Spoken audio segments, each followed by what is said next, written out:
I don't want anyone to think their worth is tied to their body or how they're eating, because it's not. It's not at all. My disordered eating started the second half of my sophomore year of high school. And I struggled my sophomore year, my junior year, my senior year.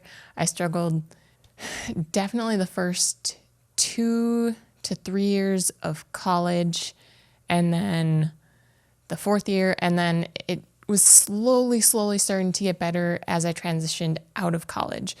And it was 8 years from the time my disordered eating started till I told my best friend from high school.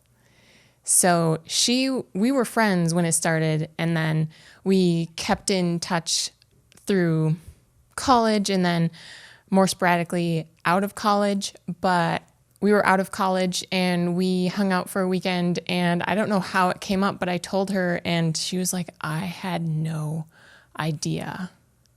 And she expressed that she felt bad that she didn't know. And I reassured her. I said, I didn't want anyone to know, because at first for me, I was heavily restricting what I was eating and I lost a lot of weight. And her mom, at the lowest weight that I was, and I don't even know what exactly that was, but her mom had expressed concern to my mom, thinking that I was really sick.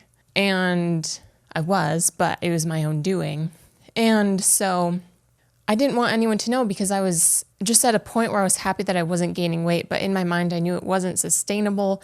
And then it just eventually transitioned into binge eating. And then I struggled with binge eating for the majority of years where I was struggling with disordered eating. And so I didn't want anyone to know that I was binge eating either, because I was ashamed of that. I felt like I couldn't control myself. I was just overeating all the time. And I couldn't just stop. It'd be a cycle, a daily cycle of restricting, binging. And my friend that I eventually told, she said, I could tell that you were pulling away. I had quit sports and I was pulling away, but she didn't know. And then the same thing with my best friend from college. We had been friends for maybe a year or two, and I decided to share my struggles with her, and she had no clue either. But when I told her, she opened up to me that she was also struggling with her body image and eating. And so hence the title of this episode, Your Friend Has an Eating Disorder. So your friend may not have an eating disorder to that degree, but there is a very high likelihood that you know someone in your life, if it's not you, are struggling with an eating disorder, disordered eating, their body image, some obsession over food, their body, exercise. And so what do you do with that? Especially if you are the person not struggling. If I were to go back, I don't know if I would change if I would tell someone, because telling someone would be admitting that it wasn't true, but that I was weak. And so because of what I've gone through, I am very adamant about not commenting on people's eating or their body, whether they're eating well or they're eating not super nutrient dense foods. I don't want to comment in my head or out loud about people's body, whether they've lost weight or they've gained weight, because their value as a person has nothing to do with that. And so it grinds my gears when people do comment on people like, oh, they've gained weight, or, oh, they've lost weight, because in society, losing weight is good, gaining weight is bad. And that shouldn't be. People's weight is going to fluctuate throughout the years. Maybe it's going to fluctuate throughout a month or throughout 1 year. And that's okay. We don't know what people are going through that's causing these changes. And if you see that someone is eating really healthy, there's no need to comment on that, because And I'll put together with, if you see someone eating quote unquote healthy, or if you see someone who has lost weight, it may seem socially okay to say, wow, you're eating so healthy, or wow, I wish I could eat that healthy. Or commenting saying, wow, you've lost weight, you look great. Because for me personally, and if I'm feeling this way, I'm not the only person who has these thoughts. What happens if I start eating less, quote, healthy? Or what happens if I start to put on more weight than the weight I had been at when I got that comment? For me, it creates these thoughts that people are going to notice, and then what are they going to think? And no, that's not a healthy thing. And I am slowly healing my thought process around that, but it's still something that pops up every once in a while, because there are times in my life where I've been thinner than where I'm at, and when I've been heavier than when I'm at. And I don't want to feel bad and start falling into drastic disordered eating habits just because I've started to put on weight and I'm heavier than when I got a compliment on how good I look. And luckily, I don't think anyone has ever commented to me about putting on weight, because that would have shattered me. Not permanently, but it really would have affected me. And we never know why people are putting on weight. Like for me, I was at an unhealthily, is that a word? An unhealthy low weight in high school before I fell into binge eating. And it was good for me to put on weight, but I struggled with my body as I put on weight. One, I was not doing it in a healthy way. I was binge eating. I wasn't eating nutrient-dense foods. It was not a healthy weight gain. But at the same time, I needed to gain weight. And so it was good for me to put on weight. And it is good for some people to be putting on weight. And we never know the reasons behind people putting on weight. Did they go on an amazing vacation with people they have fun with and they love? Or is it winter? They've been more sedentary. They haven't been as active as they are in the summer, and they're eating warm, hearty foods because it's cold outside, and they've put on weight. Flip-flop, there's a lot of pressure to look good in the summer. So people dieting and exercising more to get in shape for the beach. I don't advocate for that. I mean, everyone has to live their own life. And if you want to just watch what you're eating better and be more active to be in shape so you're comfortable in summer clothes, in a swimsuit, at the beach, just outside in the summer, that's good. I hope you are doing that in a healthy, sustainable way. But people like to be complimented. And of course, it feels good when you get complimented on how you look. However, as someone who has struggled with their body image, and it's been associated with the same time where I've struggled with disordered eating, I don't want anyone to comment on my body, good or bad, especially the good. You can comment on my clothes, on my hair, how I've done it, what I'm wearing, in a good way. Because, let's be honest, if you have nothing nice to say, don't say nothing at all. That's the quote of Thumper from Bambi. And because you can change your hairstyle, you can change how you did your hair up, you can change your clothes. That is something that you can change in 5 minutes or in one day. Whereas if you've put on weight, if you've lost weight, that did not happen overnight. That took a long time, weeks, months, years. And we don't know how much anyone is struggling with their own body image. And so why comment on it? Why comment on what someone is eating? Eating a salad may be an accomplishment for someone. Eating a burger may be an accomplishment for another person. So whether someone is eating a lot or a little, maybe they were super active that day and they just need to refuel their body.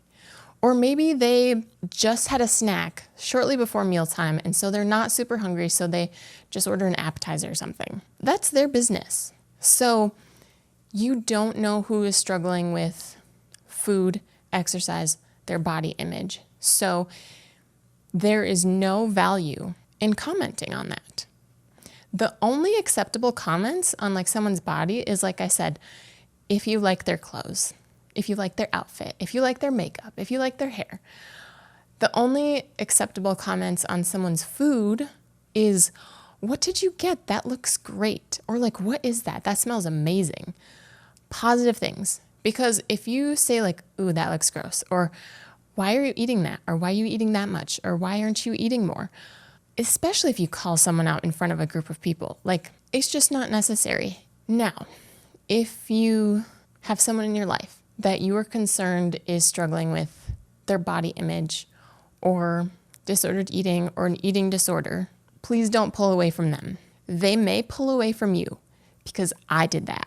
And part of that was because when I was in my really restrictive season, I had a set calorie limit for me. And so like I wanted to know when I was going to be eating, and I already knew what I was going to be eating to fit it into my caloric allowance for that day. So I didn't want to stray from that. And so to do that, it was a lot easier to just isolate myself and there were no social interruptions, no one asking me to go out for lunch or to grab ice cream or something, because like I didn't want that because I would mess up my whole day. And it was unfortunate. And then when I started binge eating, I felt uncomfortable in my body. I was binging almost every day, if not every day. I wanted to be able to be at home at the end of the day so I could just indulge in private and eat everything I wanted and eat as much as I wanted and not to have to worry about, I knew I was going to feel sluggish and bloated and gross, but I didn't want to have to go out and interact with people feeling the way I was feeling. So I would just avoid it.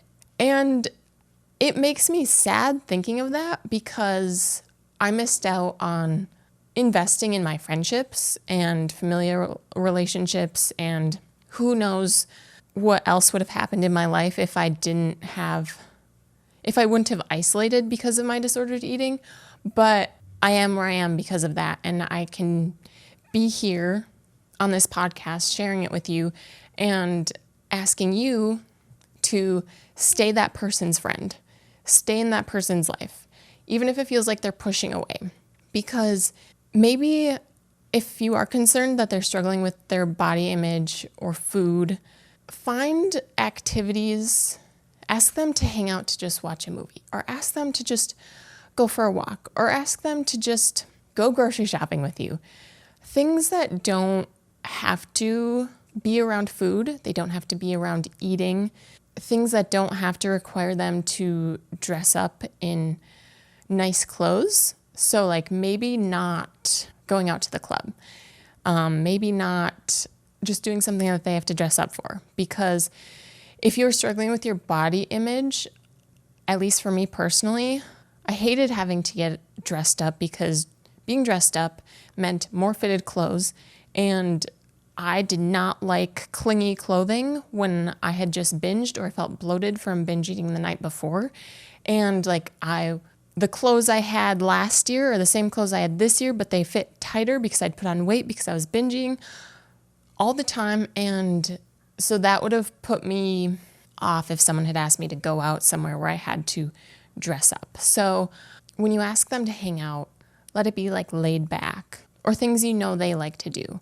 Or maybe things that aren't so much in public. So maybe not like going to a sports event in high school, because then you're going to be around your peers. And personally, I felt a lot more self-conscious being around peers. I much rather would have been around a room full of strangers that didn't know what I used to look like when I was however many pounds lighter, and now I am where I am now.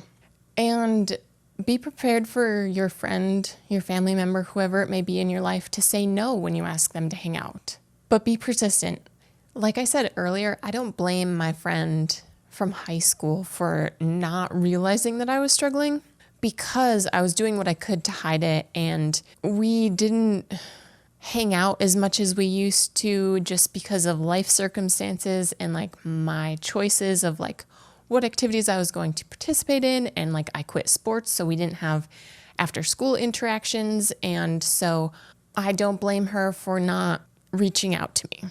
And then in college, my best friend, we had extracurricular activities together, and we would Snapchat all the time, and we would like walk to classes together, and we saw each other on a regular basis. And that was really healthy for me, even though like she didn't know that I was struggling with binge eating. And I'm just grateful that she was an extrovert and would reach out to me and just like text and Snapchat, and we would just like hang out, just like little things. We would meet up to do homework together. Like I said, walking to class, meet up for a meal. And those little things made a huge difference. And I have another episode about, I think it's my first episode on what helped me heal from binge eating, and community was such a huge thing. And so this episode is more for you who may not have an eating disorder or be struggling with food, body image, that someone you know is probably struggling. So be very careful about what you say about their body or their eating or their exercise habits. If you are very concerned, it is okay for you to ask them about it. And when you do ask them about it, make sure it's one-on-one. Make sure it's in a safe environment, meaning like it's relaxed, it's just the two of you, like probably not out in public, probably not out when you're going grabbing coffee and breakfast. Maybe you're just hanging out, if you're in college or if you're in high school, you're in their room just hanging out, or if one of you lives on your own, just being able to be one-on-one. And also you have to have the unspoken permission to talk about such personal topics. Like if you're just acquaintances and you're like, man, we just have calculus together and she's lost a lot of weight and we have volleyball together. I don't think you would have permission to be like, hey, are you okay? However, there may be exceptions. Know your own intentions. Know your own intentions. If you are seriously concerned for that person who you're just an acquaintance with, maybe you ask them to go to coffee. And be aware of what your reputation is for being able to keep someone's personal information to yourself.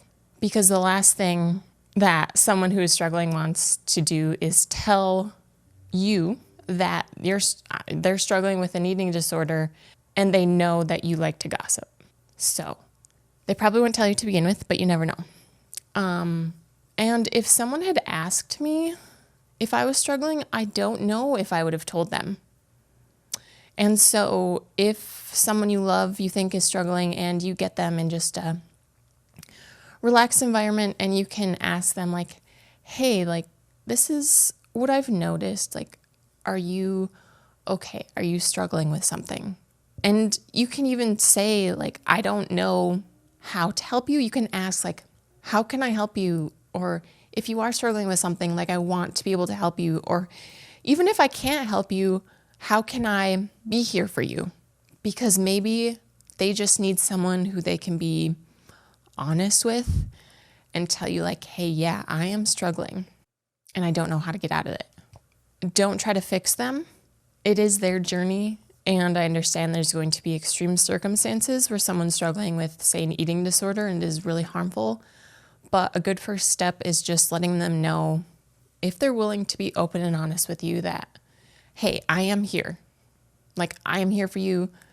And I understand that you may not want to tell me everything, but if you do, when you do, like, I am here for you. So in summary, we don't have to comment on people's bodies or their eating or what they're eating or how much they're eating. You don't have to comment on weight loss or weight gain. And people may want those compliments like, hey, you've lost weight, you look great. They may want that encouragement like, you eat so healthy. But it may seem good in the moment, but like I said, we don't know why they lost weight. We don't know why they're eating what they're eating. We don't know why they gained weight.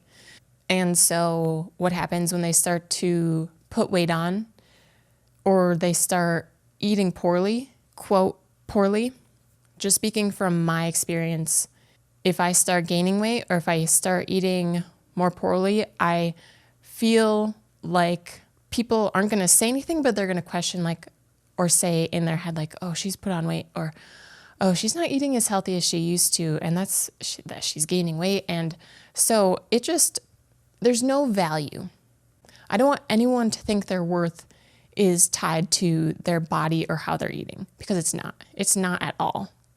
I want everyone to work towards being a healthy version of themselves, and that's great.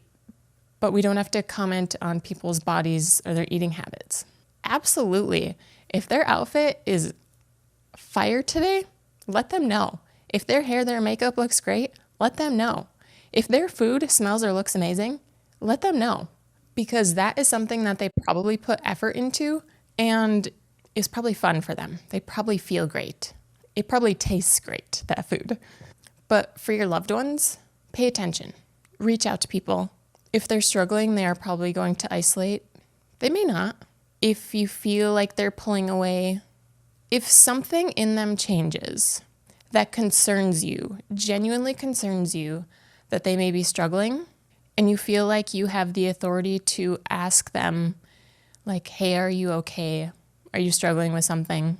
And if they open up to you that they're struggling with their body image, with their eating, be sure that your actions are going to help them feel safe, that they can talk to you about it. Like I said, there's exceptions. If there's something like dangerous, like life-harming going on, you may have to take that to someone else. But that's going to be on a case-by-case basis. I'm not an expert.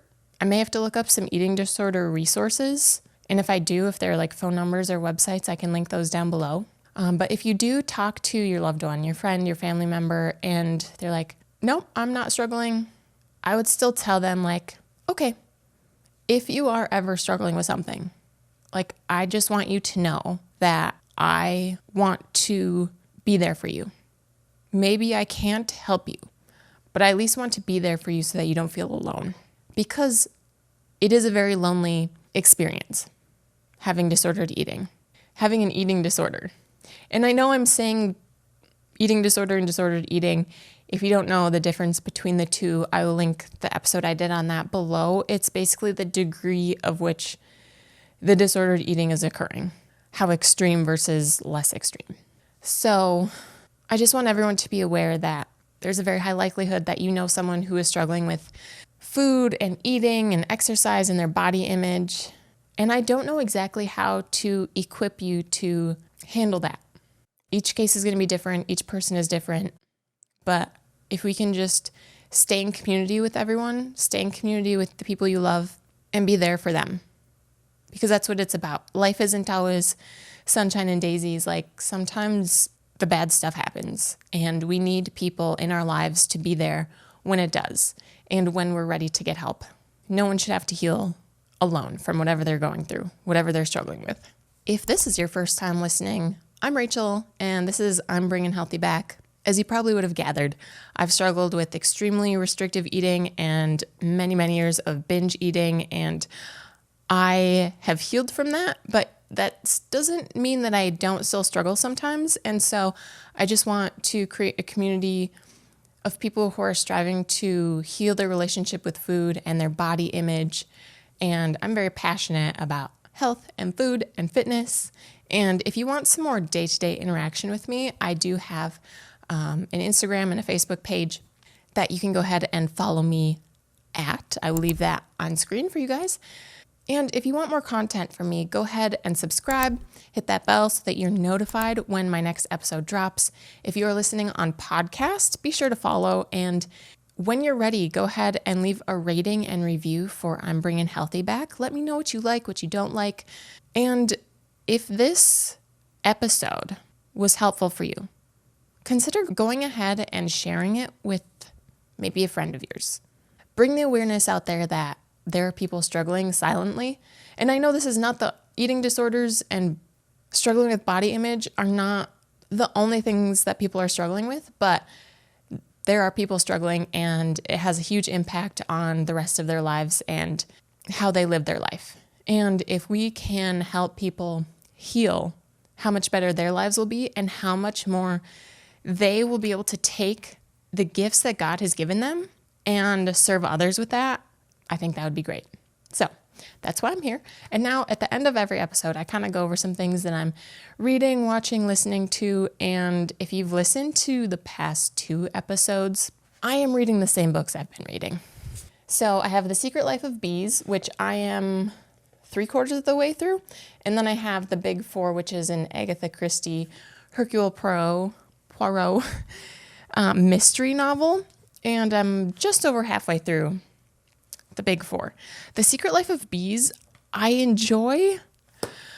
There is heresy. There is Christian heresy. And as a follower of Jesus, it rubs me the wrong way. However, I enjoy the story and I enjoy the humor. Our main character is 14 years old. And so you have some of the naivete of a 14-year-old and just how the author writes her thoughts and some of how she depicts the goings-on of the book. It's funny. I find myself laughing and smiling as I'm reading. Even though it's not a comedy, it's basically just a drama. I'm enjoying it. And it feels very summery because it's set in summertime in South Carolina, so it feels like a good summertime read. And then this is my first Poirot novel. Is it a novel? Book. And he's hilarious. How Agatha Christie writes him, he's hilarious. He's a bit arrogant, a bit egotistical, but how Agatha Christie writes how Poirot speaks, just the little gray cells. And where did it hide itself? He's like looking for a comb or a brush. And I'm reading it a lot slower. I haven't been reading as much the past 2 or 3 weeks as I had the past couple months, but I'm enjoying it. I enjoy it. And then last night I started watching Grimm on Hulu, and I know it's an old show, but I didn't watch it. So now I'm watching it, kind of. It was on in the background while I was doing chores last night. And I'm glad there's the comic relief between the main character and the main character is a detective and he's a Grimm, which is good, which I didn't know until I started watching it. And then there are all the creatures, and there's one creature who is living a life of being a good creature. He's not like out there attacking people. So it's funny, the relationship between the Grimm, the main character who's a detective, and his unofficial sidekick who kind of helps him learn about all these creatures who are slowly wreaking havoc on the community. So, have you watched Grimm? Let me know. Oh, last night I also made creamy mushroom stroganoff, and it's delicious. And I grew up having beef stroganoff. I still really like beef stroganoff, but if I can pack in plant-based whole foods into a meal, I'm going to try a lot of the time, not all of the time, but it was so creamy and delicious. I'll leave that link down below. And today, maybe after work, I'm going to make, this is during my lunch hour. After work, I'm going to make another batch of chocolate chip energy balls, and I made them about a month ago or so, and I used regular sized chocolate chips. And now the energy balls, you keep them in the fridge, and that makes the chocolate chips really hard. And so this time, I didn't like the feeling of the hard chocolate chips biting into them, so I purchased some mini chocolate chips. So I'm going to make the energy balls using mini chocolate chips, and I'll leave that recipe down below for you guys too. Super easy, no bake, and I love keeping them on hand. They're a quick appetizer before I start making a meal. Like, I'm hungry, but I haven't made food yet, so I need something to tide me over for the next 5-10 minutes. And then also they're great for right before a workout. If I'm hungry, but I know I'm going to go work out, so I don't want a whole meal, it's good to grab just 1 or 2 to satisfy that hunger until I through my workout. And also they're nice for a little dessert. They're nice. They have that sweetness to them, but they're also wholesome because they have chia seeds and ground flaxseed and oatmeal and honey and peanut butter and just pretty nutrient dense for a sweet little snack. So that's where I'm at. If you've listened this far, and you're watching on YouTube, go ahead and leave the chocolate candy bar emoji in the comments because chocolate is amazing. And if you guys missed the last episode, go ahead and click here on screen. I will also leave it linked down below for you who are listening on podcast, and I will see you guys there.